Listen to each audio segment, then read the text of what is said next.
Assalamualaikum warahmatullahi wabarakatuh. Yang terhormat Bapak Ibu penilai uji kinerja, saya Rofiah Rizalul Azhari, guru PAI di SD Negeri 1 Mlurup, Kecamatan Sendang, Kabupaten Tulungagung, sekaligus mahasiswa PPG dalam jabatan batch 3 tahun 2025 LPTK Universitas Islam Negeri Sayyid Ali Rahmatullah Tulungagung dengan nomor induk mahasiswa 1802132515534. Saya melaksanakan video praktik pembelajaran di kelas 6 SD Negeri 1 Mlurup dengan mengambil tema hukum halal dan haram menggunakan model pembelajaran Problem Based Learning atau PBL. Semoga bermanfaat. Wassalamualaikum warahmatullahi wabarakatuh. Assalamualaikum warahmatullahi wabarakatuh.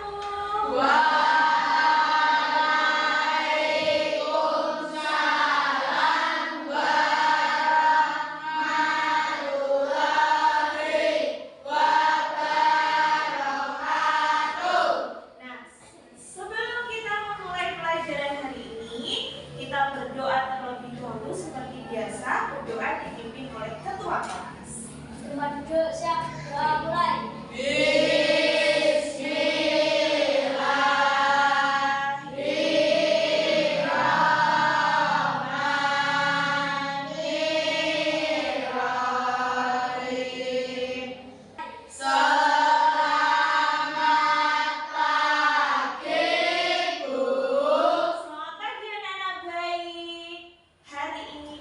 Bertemu lagi dengan Buya. Sebelumnya pembiasaan seperti biasa kita membaca surat Ad-Duha bersama-sama. A'udzu billahi minasy syaithanir rajim.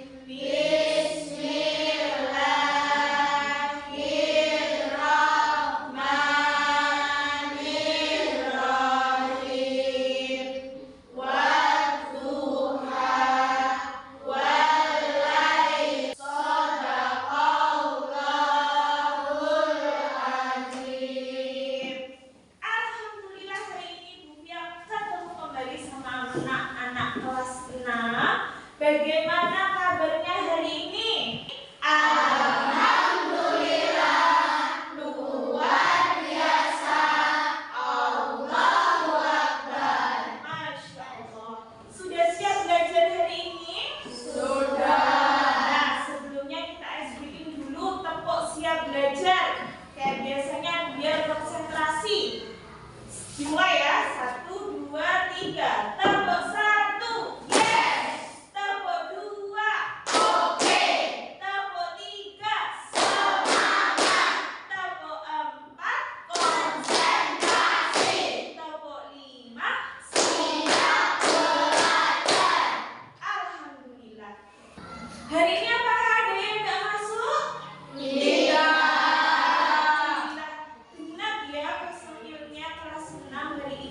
Untuk membangkitkan semangat kita. Nah, kita nyanyi lagu bersama-sama seperti biasa. Hari ini lagunya Garuda Pancasila ya. Boleh berdiri?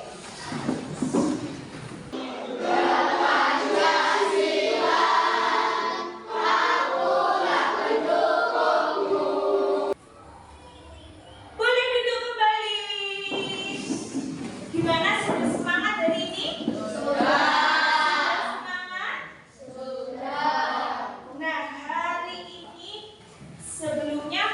Masih ingat nggak tentang pembelajaran yang kita pelajari kemarin tentang maaf dan memaafkan? Kemarin kita belajar tentang maaf dan memaafkan kan? Nah, apa itu maaf? Maaf berarti mengungkapkan ungkapan penyesalan di dalam hati kepada orang yang sudah kita buat salah ya. Misalnya dia salah kepada seseorang, maka dia meminta maaf dengan mengungkapkan rasa penyesalan. Dan kalau memaafkan, apa artinya? Memaafkan adalah melepaskan rasa dendam di dalam hati kepada orang yang sudah apa-apa. Kita itu melepaskan semuanya rasa sakit, rasa dendam di hati itu berarti memaafkan. Nah, hari ini kita akan belajar mengenai materi berikutnya, yaitu tentang hukum halal dan haram. Nah, anak-anak tahu tentang hukum halal dan haram? Pernah mendengar tentang hukum halal dan haram? Coba tadi di rumah makan apa saja? Coba kalian makan apa saja? Nasi. Nah, ada nggak anak-anak makanan yang tidak boleh dimakan? Ada. Kenapa kira-kira kok nggak boleh dimakan? Haram. Terus apa lagi? Berbahaya. Berarti anak-anak sudah tahu ya tentang halal dan haram secara sepintas. Sudah? Kalau halal berarti sesuatu yang apa? Dibolehkan. Kalau haram adalah sesuatu yang tidak dibolehkan. Nah, hari ini kita akan belajar mengenai itu, halal dan haram. Tujuan pembelajaran hari ini yang pertama yaitu kalian dapat menyebutkan atau menjelaskan definisi itu arti dari halal dan haram. Yang pertama. Yang kedua, kalian bisa menjelaskan 3 dasar sumber hukum yang mengatur tentang halal dan haram. Nanti apa saja sumber hukumnya. Kemudian yang ketiga yaitu sebab-sebab halal dan haram. Jadi kenapa kok diharamkan, ada sebab-sebabnya, nanti kita bahas bersama. Nah, di sini Bu Fia ada tayangan video, silahkan disimak baik-baik dan diperhatikan ya.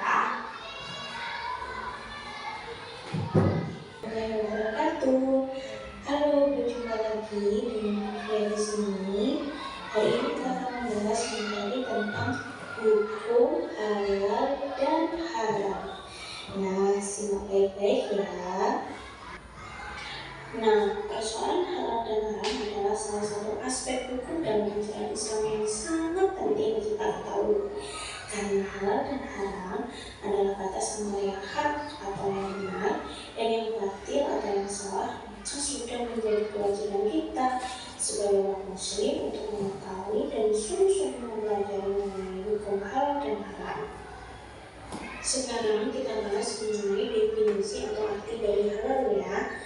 Arti dari halal adalah segala sesuatu yang diperbolehkan oleh syariat Islam menjadi masalah yang tidak memiliki ketentuan jelas, yang tidak ada di Al-Quran dan hadis. Dan tidak semua orang bisa melakukan ijtihad dan memberikan fatwa.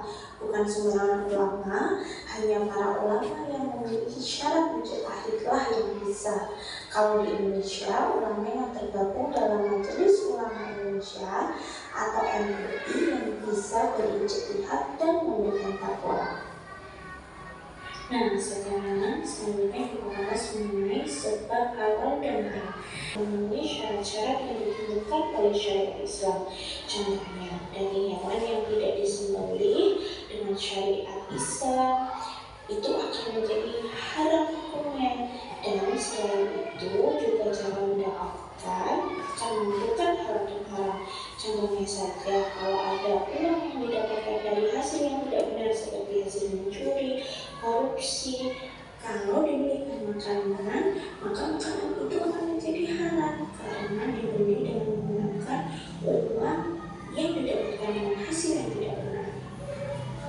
Baik, itu tadi penjelasan mengenai hukum halal dan haram. Jadi bisa kita simpulkan, definisi halal adalah segala sesuatu yang diperbolehkan, diizinkan oleh syariat Islam. Sedangkan definisi haram adalah segala sesuatu yang dilarang, tidak diizinkan atau tidak diperbolehkan oleh syariat Islam.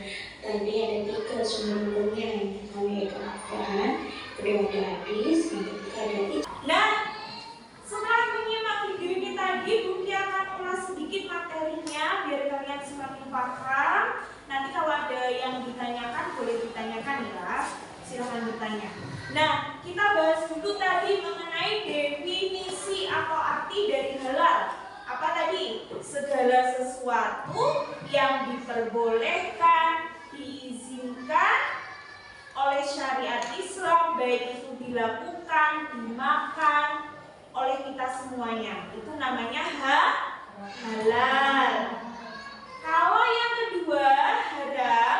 Haram itu adalah segala sesuatu yang tidak boleh dilarang oleh syariat Islam, baik itu dimakan, dilakukan.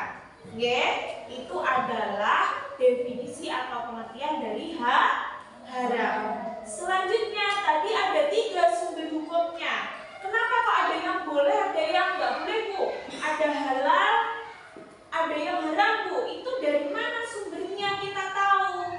Dari yang pertama, dari Al-Quran. Al-Quran itu Allah yang bilang langsung, kalamnya Allah. Yang kedua, dari sumber hukumnya yang kedua yaitu hadis. Hadis itu segala sesuatu yang disandarkan pada Nabi Muhammad. Jadi gunanya hadis itu kalau di dalam Al-Quran tidak ada, maka atau tidak jelas atau tidak diperinci, maka kita cari hukumnya di hadis sebagai sumber hukum yang kedua. Yang ketiga tadi apa namanya? Ijtihad. Ijtihad itu apa, Bu? Ijtihad itu adalah pemikiran, pemerahan seluruh pemikiran yang dilakukan oleh para ulama tentang hal-hal yang ada sekarang yang tidak tercantum dalam Al-Quran dan hadis, maka dicari di pemikiran para ulama di ijtihad. Dan yang paling penting, tidak sembarang ulama itu boleh mengeluarkan, oh ini haram, ini halal, nggak boleh. Hanya para ulama yang memiliki syarat mujtahid yang boleh mengeluarkan fatwa. Kalau di Indonesia itu namanya para ulamanya itu tergabung dalam Majelis Ulama Indonesia atau MUI. Kayak kemarin sempat ramai terkait apa? Songrek itu dihalalkan apa diharamkan ya? Itu yang berhak mengeluarkan fatwanya adalah MUI. Jadi tergabung para ulama Indonesia tergabung dalam Majelis Ulama Indonesia. Jadi tidak sembarang ulama boleh ngomong, oh ini halal, ini haram. Gak boleh sembarangan, karena untuk melakukan ijtihad seorang ulama harus memiliki syarat-syarat untuk menjadi mujtahid. Mujtahid itu orang yang melakukan ijtihad, namanya mujtahid. Nah, setelah sumber hukumnya ada 3 itu tadi, sekarang kita bahas mengenai sebab-sebab hukum halal dan haram. Tadi ada apa saja? Yang pertama, zat asal pinter, Masya Allah. Yang kedua, sifat asal, Masya Allah pinternya. Terus 3, proses. Jadi yang pertama zat asal. Zat asal ini maksudnya gimana, Bu? Jadi yowes memang zatnya itu memang sudah dari Allah itu mengharapkan, dituangkan di dalam Al-Quran. Contohnya tadi apa yang sudah memang diharapkan? Ada daging babi, terus apa lagi? Babi ya. Terus ada bangkai, ada darah. Itu memang sudah diharamkan. Dari asalnya sangat diharamkan. Terus yang kedua, ada sifat asal. Sifat asal itu maksudnya gimana, Bu? Segala sikap, perbuatan yang diharapkan oleh Allah seperti perbuatan jahat, buruk, terus apa tadi? Syirik, terus mencuri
Naudzubillah jangan sampai punya ya. Kalau ada seseorang punya daging babi, kemudian dia itu pengen membuat bakso, oh ini dicampur aja dengan daging sapi biar halal, biar daging babinya enggak kelihatan, itu enggak boleh, tetap saja haram karena sudah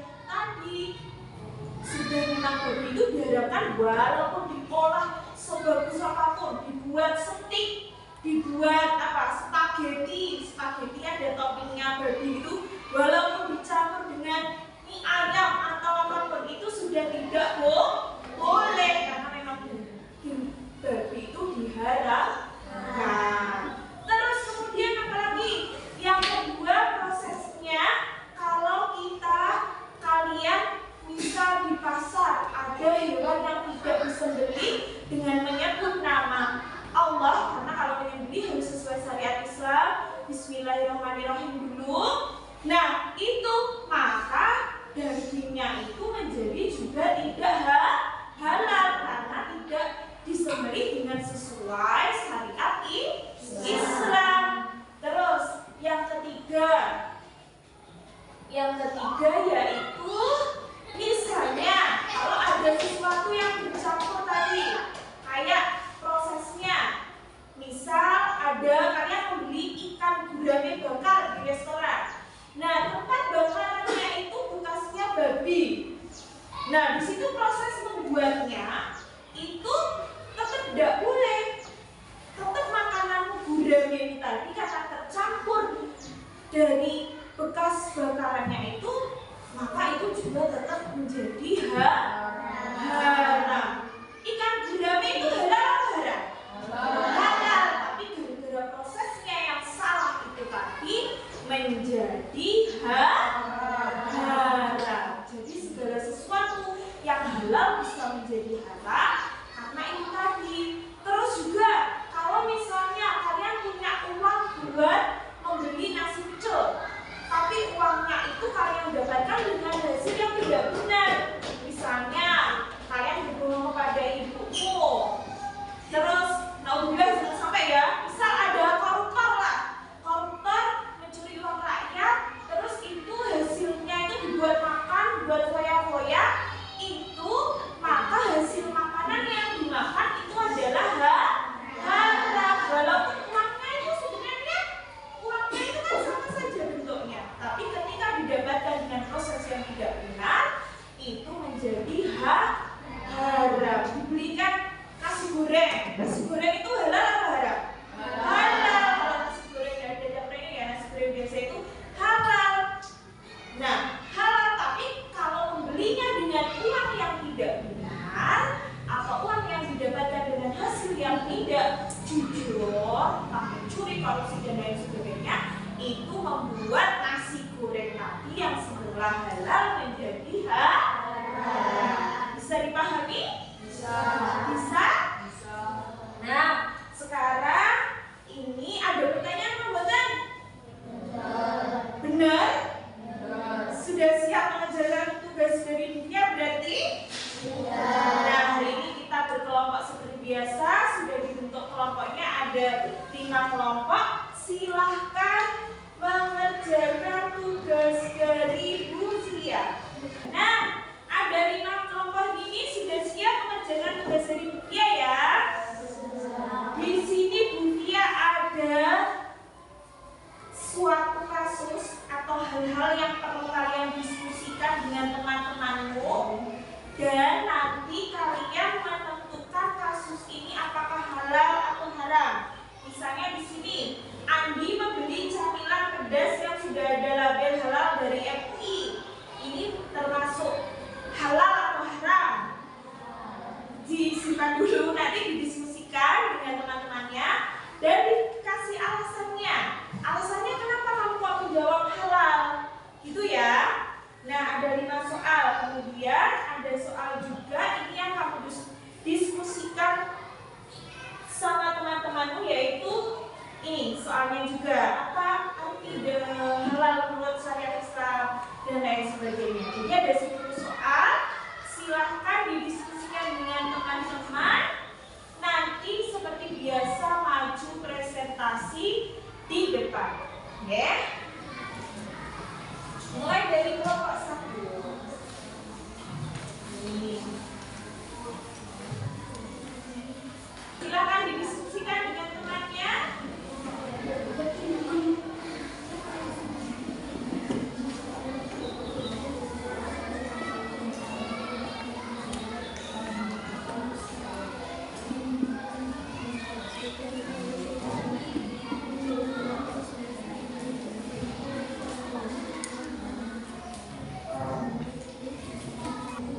ada yang susah? Oh iya. Apa ada yang susah? Kasusnya susah? Oke sih. Anak-anak sudah selesai diskusinya? Sudah. Coba Buya lihat dan contohkan gimana presentasinya seperti biasa. Contohnya nanti kalian maju dari kelompok berapa? Saya akan mempresentasikan hasil diskusi saya dengan kelompok saya. Terus dibaca soalnya. Satu di sini misal jawabanmu apa, terus alasannya gimana, diterapkan kepada teman-temannya. Assalamualaikum warahmatullahi wabarakatuh. Waalaikumsalam warahmatullahi wabarakatuh. Saya dari kelompok 1 mau presentasi dari menentukan halal dan haram. Nomor 1. Andi memberi cemilan pedas yang sudah ada label halal dari MUI. Jawabannya halal. Oke, alasannya kenapa, Iqbal? Karena sudah ditandai halal oleh MUI. Nah, yang kedua, ayo dilanjutkan. Siti meminum minuman bersoda yang tidak jelas ada labelnya halal atau tidak. Jawabannya haram. Ya, Alasannya karena belum ada label halal dari MUI. ya. Nomor tiga. Aku membantu ibunya membuat kue dengan bahan-bahan halal dari alam. Jawabannya halal. Alasannya karena air minyak baik dan bahan-bahannya halal. Tepuk tangan buat kelompok satu. Assalamualaikum warahmatullahi wabarakatuh. Waalaikumsalam warahmatullahi wabarakatuh. Kami dari kelompok 2 akan menemukan halal dan haram. Nomor 1. Andi memberi camilan pedas yang sudah ada label halal dari MUI. Jawabannya halal. Karena ada label halal dari MUI. Nomor 2. Siti membeli minuman bersoda yang tidak jelas ada label halalnya atau tidak. Jawabannya haram. Karena tidak jelas ada label halalnya atau tidak. Nah, alhamdulillah anak-anak kelompok 1 sampai kelompok 5 sudah presentasi ke depan. Semuanya hasilnya bagus-bagus. Hasil diskusinya tepat semuanya. Artinya kalian sudah memahami materi tentang halal dan haram ini dengan baik. Nah, kira-kira apa ada yang ditanyakan anak-anak? Saya Iya, Iqbal, silakan. kalau ada label halalnya dari MUI itu pasti sudah halal. Oh iya, pertanyaannya bagus banget. Jadi, kalau sudah ada logo halal dari MUI itu apa sudah pasti halalnya, Bu? Sudah pasti halalnya. Karena kita tadi sumber hukum yang ketiga, IJIH tadi, itu dari para ulama. Kalau di Indonesia itu kita percayakan kepada MUI. Jadi, kalau sudah ada logo halal dari MUI itu berarti sudah halal, diperbolehkan untuk dikonsumsi. Jadi begitu ya anak-anak ya. Ada yang ingin bertanya lagi? Oke, kalau tidak, mari kita ice breaking dulu. Kita tepuk semangat. 1, 2, 3, tepuk semangat.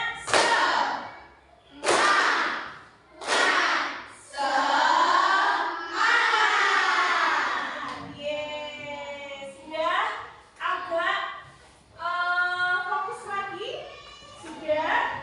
Nah, dan anak-anak, untuk memperdalam materi hari ini, jadi kita akan latihan soal menggunakan quizzes. Jadi biar kalian semakin paham, nanti silakan berjejer, maju satu-satu. Udah Buya siapkan 22 soal sejumlah siswa kelas 6 ini. Nanti Buya satu. Ye, benar. Ayo, apa kira-kira jawabannya? Di bawah ini yang termasuk perbuatan dan sikap yang diharamkan oleh Allah kecuali apa? Oke, benar. Apa definisi haram? Oke, good. Gimana seru belajar dengan kuisis latihan soal? Alhamdulillah. Nah, sekarang seperti biasa ya, di pembelajaran kita akan mengadakan tes sumatif. Nah, jadi kalian akan mengerjakan ini sebagai buktian biar tahu kalian sudah paham benar atau belum.